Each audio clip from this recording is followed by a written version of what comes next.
The main reason that we started the Academy is because administrators had been talking about equity in ways that were really not useful to them. It was an assumption that as long as you talk about culturally responsive instruction or pedagogy or culturally sustaining pedagogies, that all of a sudden those leaders would know how to lead differently. The work in the Culturally Responsive School Leadership Academy really gives leaders an opportunity to deeply think about their own leadership and why issues of achievement gaps, of discipline disparities are taking place. So for us, we are trying to help our staff unlearn some of their own thinking around student discipline. We use this framing around what is your own epistemology that you bring to this understanding around student discipline, and that oftentimes it's a very traditional consequence-based approach, which we know is perpetuating the school-to-prison pipeline. School improvement is people improvement. We need to look at ourselves, our own epistemology,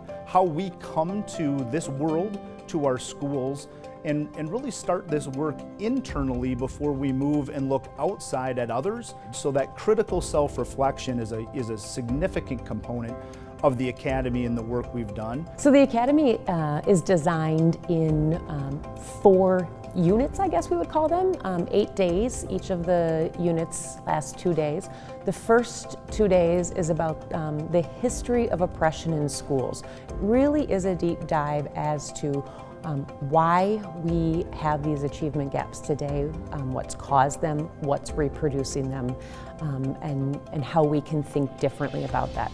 The second 2 days is about leadership for critical self-reflection. We're really trying to then analyze, okay, now if we have an understanding of the problem, we have to analyze what are our roles in contributing to that problem. The last 2 sections are really designed around the environment of the school, and we're really purposeful about the idea that that environment needs to be informed by the community in which the school serves. Where I saw the gap was that these kind of conversations did not go far enough into how we can enhance the epistemologies and the knowledge and the ancestral knowledges of minoritized students. Like, how can we understand epistemologies that are deep in communities around schools and bring them out into curriculums, into policy making within schools and districts. And I just didn't feel like all of the current literature out there didn't do that. Using that framework and what we've learned in terms of those 4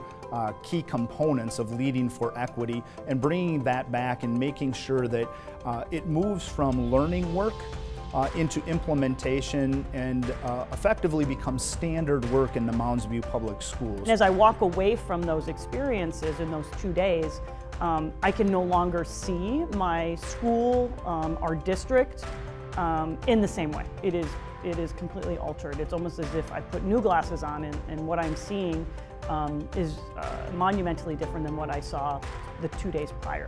We all have this epistemology that has shaped who we are. Maybe we've been missing out on understanding, some of our students' epistemologies. Maybe we have not understood that, some of our teachers' epistemologies may be in conflict with some of the work that we're trying to do, that we're trying to accomplish.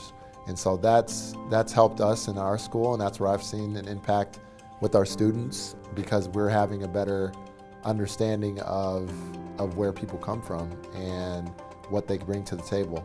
And seeing students not as a deficit, but just as an asset to everything that we're trying to accomplish. Because like I said, it's all about what we do for our kids and for our students.